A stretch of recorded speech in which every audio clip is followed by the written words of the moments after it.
Welcome back, tribe. So we have an article here, well, two actually. One starts off with France to offer all 18 to 25-year-olds free fertility checks to combat failing birth rate. So, the whole notion of climate change, have less babies. We're overpopulated Europeans, and we got to fight climate change, have less babies. Completely thrown out the window. It's like importing half of Africa, and the Middle East hasn't helped France. A nation so famous for its lovers that a kiss named after it needs help making babies. That's according to President Emmanuel Macron. And by the way, their fertility numbers are in the gutter despite all the mass immigration happening. Who announced a sweeping series of measures to address what he called a scourge of infertility in the country. This includes an offer of a free fertility checkup to all 18 to 25-year-olds, both male and female. 18 to 25-year-olds are not having any kids anytime soon. This is an economic problem, and they're not having a conversation about it. Offering a free fertility check is basically kicking the can down the road and spitting in your face, being like, look, we did something, you see? In an interview with Elle, he also mentioned a campaign to help women preserve their fertility if they want to have children later in life, like egg freezing, as well as a national research project into infertility. See? Virtue signaling. Mr. Macron's campaign, which he hinted at in January when he called for a demographic rearmament, comes despite France having one of the highest birth rates in Western Europe due to migration, and it's still not high. So it has it's less than 1.8, France's birth rate. Spain all the way down to nearly 1.2. Italy also down. Germany also below 1.5. Despite all the mass immigration, Macron hinted people would be reimbursed by state health insurance. Establish a complete assessment. This is thought to include semen analysis and ovarian reserve. He said, we're going to organize campaigns in favor of off-site self-preservation for women who want to have children later in life, pandering for votes. France's fertility rate, a national measure of the average number of live births per woman, stands at 1.8, significantly above the UK, which is 1.5, in the latest UN-backed data. Replacement level we know is 2.1. He told Elle that if French people were to have as many children as they wanted, the birth rate would be 2.3. That fertility rate is the lowest recorded since shortly after the World War II. Then it goes on to say powerhouses such as Britain and the U.S. will have to become reliant on immigration to avoid the immense consequences the situation threatens, the study in the respected medical journal, The Lancet, concluded. Yeah, we imported how many millions across in the United States just in the past few years alone under Biden? Unchecked private flights, just shuttling people in here. And do you know what happens in a few generations? I think something like within 2 generations, they start to mimic the native birth rates. So it's a temporary fix to a larger problem. If everybody that migrates to your country gravitate towards a low birth rate, then your culture is rotten. Your economic model is rotten when it comes to family planning and creating families. Dating, intimacy, marriage, divorce courts, child support courts, all of these play a factor into all these horrendous statistics regarding fertility rates. Of course, Africa is the last place essentially where high fertility is common. Within the next 100 years, their fertility rates are actually being dropped as they modernize, and scientists have already begun tweaking the models on their expected births in the next 100 years. And of course, scientists have already reduced all their estimates by year 2100 for Africa. It's happening in parts of Africa that are developing as well. Think of the major cities, etc. So we have a economic model that's a primary issue because this is going on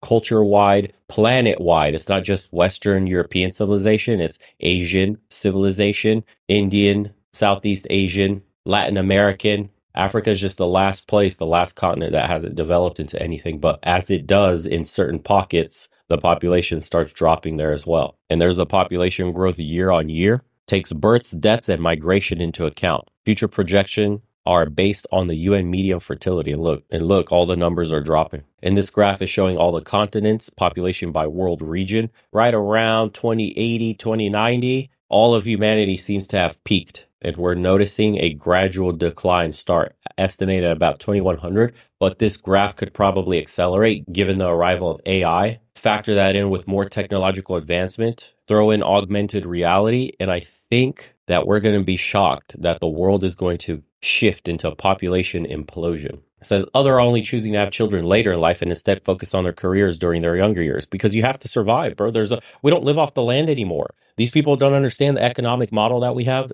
isn't suited for families. We need a radical shift in the way, if we want to avoid this population implosion, the way we do things, economically speaking, for families. The tax rates for families, we need to do something like helping new married couples with a strong government backing that they stay together. For example, if you stay married for 10 years, we'll forgive your home loan or something like that. Or you'll have a zero interest home loan. Get married, you get a zero interest home loan and up to $250,000 for your first home credit line from the government. You could back the rest with private loans if the house is over that amount. For every kid you have, you could reduce your tax rate by 25%. So if you have 4 children, you have zero taxes for the rest of your life. If you have more than 4 kids, say 5, 6, or 7, we're going to reduce the tax rate of your firstborn by this, by the secondborn by that, yada, yada, yada. Put more money in people's pockets, give people the ability to have a permanent shelter, to get housing under control, and help them with transportation as well and education.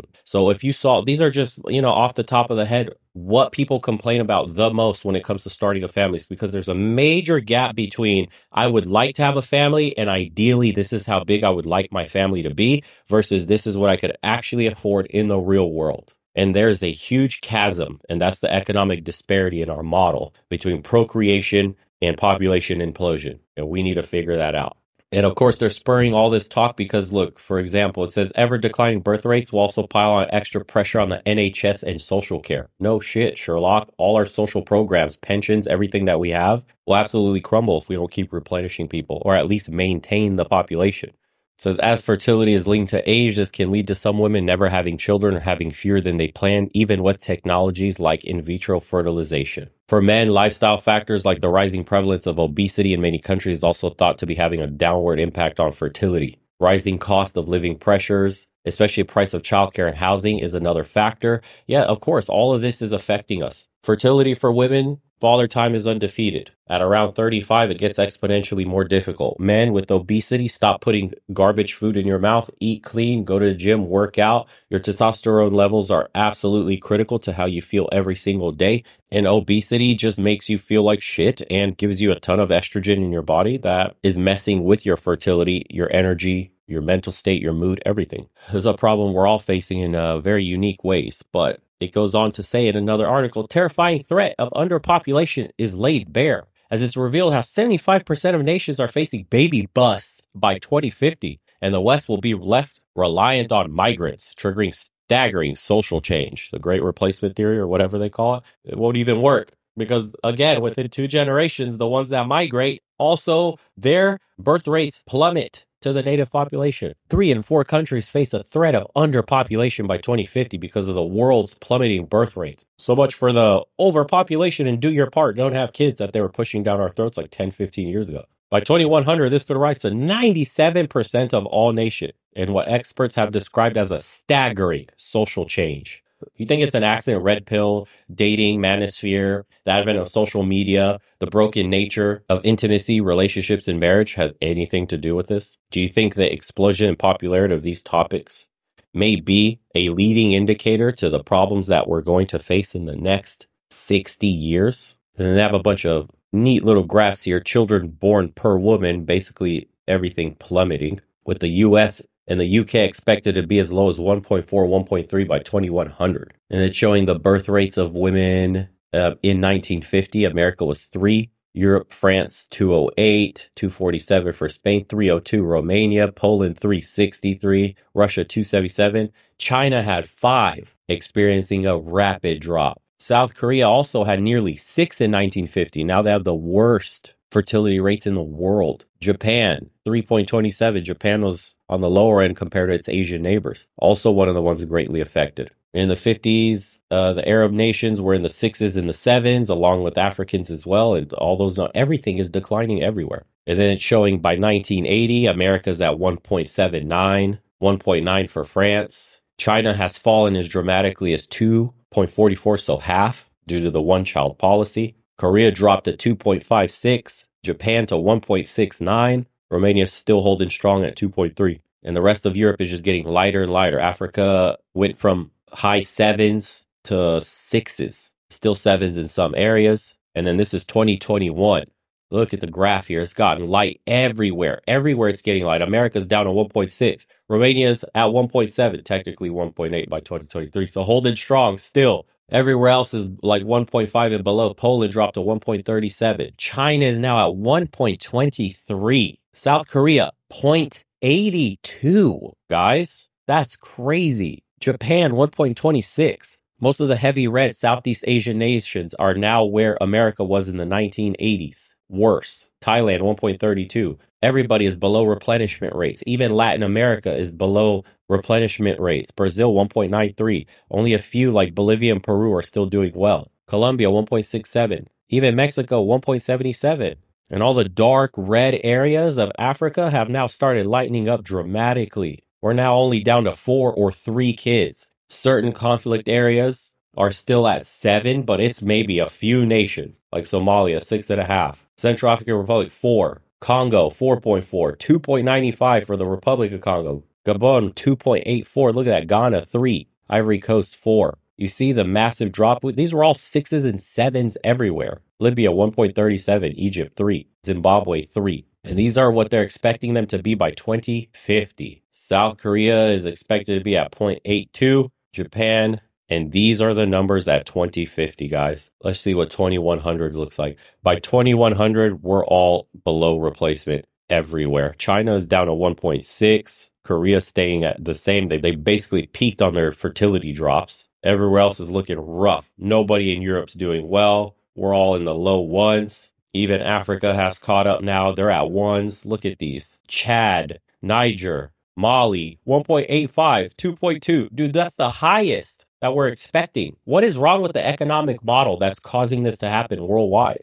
Is this the advent of capitalism? Is this a natural downstream effect of prosperity? Or is this a more insidious problem specifically with the system of capitalism? Or whatever version of crony capitalism, corporate welfare, socialized losses that we have, privatized gains? What's going on in this economic model? Because in the world today that we have, it seems if you're a corporation, you're doing better and better and better. You have more and more rights. You have more and more power and influence over government. But if you're a person, you're losing all those things. It's like the person is competing with the corporation for influence over the government, and the people are losing. And this is the natural order of what's going on as a result of that. Because societies don't prioritize families. They're prioritizing profits. The trends will completely reconfigure the global economy and the international balance of power. She said the implications are immense. Social policies to improve birth rates, such as enhanced parental leave, free childcare, financial incentives, and extra employment rights, may provide a small boost to fertility rates. And that's all going counter corporate influence. But most countries will remain below replacement levels. And once nearly every country's population is shrinking, reliance on open immigration will become necessary to sustain economic growth. Sub-Saharan African countries have a vital resource that aging societies are losing, a youthful population. We are facing a staggering social change through the 21st century. And these are the highest fertility rates in 1950 and in Jordan at 8.5. And then let's go to 2021. 6.99 is the highest. So just say 7. And then go over to 2050. That's dropping to 5. And then go over to 2100. It's estimated at 2.5. They're just showing us graphs here, and it's looking horrendous. And then it has countries expected to log the biggest population drops. Jamaica is going to drop from 2.8 to 897, less than 1 million Jamaicans left. Albania is going for nearly 3 million people down to 1.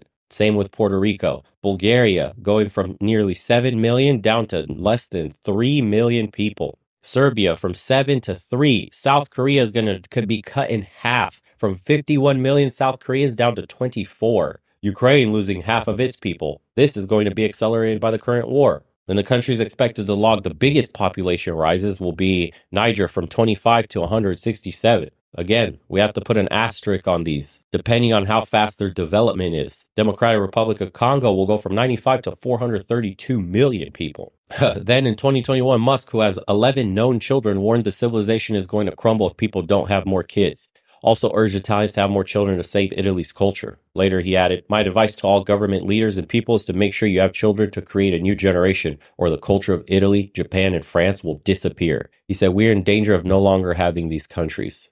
See what some of the people in the comments section say. Underpopulation isn't the problem. The problem is the infinite growth economic model that all governments and economists seem obsessed with. We need an economic model that can maintain wealth within an economy that is shrinking because the population is falling. The other problem is demographics. Importing people to make up the perceived shortfall will solve absolutely nothing and create huge problems. Almost got it right. We need an economic model that prioritizes family creation, children, maintaining strong bonds between the man and the woman. Marriage needs to be put back as the pedestal of what you should achieve in society. Strong families, large families. When the economic model shifts in that direction, that's when we'll find solutions to this problem. As of right now, the only thing we care about is shareholder profits. Therefore, we have record profits. Let's see. Here's how our broken model twists this. This is, by the way, fortune.com. Thank gangbuster corporate profits for keeping you employed and staving off the recession, top economist says. You're lucky we're giving you little peanuts in your cubicle so you can barely survive, wage cuck slave, bug sandwich loser. Good job. You're lucky we made all this money and bought a new yacht, you pleb. That's why we're keeping you employed. And that's why there's no recession and you didn't lose your house. Ha ha ha. Ted, I need a second yacht. Corporate profits hit record highs in the fourth quarter of last year. Unreal. Consumer prices pushed up mostly by corporate profits. New Groundwork collaborative study finds half of recent U.S. inflation due to high corporate profits. Corporate profits hit record high. Corporate profits popped in Q3 just shy of all-time peak. Rampant price gouging, junk fees, excessive profits at big energy and consumer companies pushed up inflation. You see this? Building prosperity, fair corporate taxes, strong communities. Look at all this bullshit. I've said it before and I'll say it again. When we separate corporations from the state, that's when we'll have prosperity for the average man and woman. That's when the birth rates will recover. They buy all our politicians. They buy government influence. Therefore, their pockets get lined up fat. Their influence is realized in government. Laws get passed in their favor, all to make record profits at the expense of you, who is asked to shoulder the burden. You should do more. You should help donate. You should give a little more. You should put that plastic bottle in that little trash can. You should drink out of your little straw made of recycled material. You should be the one saving the planet. Not the, 3-4 companies that literally litter most of the plastic that we have in society today. They shouldn't have to do all that. You should. It's crazy, dude. If you think corporations are like an entity, like a person, and you track how well their quality of life has gotten under our Western governments, you start to understand that there's a two-class system. And it's always been the haves and have-nots, but this time it's gotten really repressive in the sense of the haves are entities known as corporations that wield power and influence larger than some countries. That's crazy. And people are like, so what are you talking about? Are you advocating for socialism? I'm not advocating for shit. I just identified the problem. That's how smart I am. Smarter people need to come up with solutions. I don't know what the best economic model is. I just know it's none of this shit we have going on right now across the entire world. Not a single one is working. Because if we're not having kids and we're dying out, then that means your culture is shit. Your economic model is shit, and your society will cease to exist in due time. Let's figure that one out.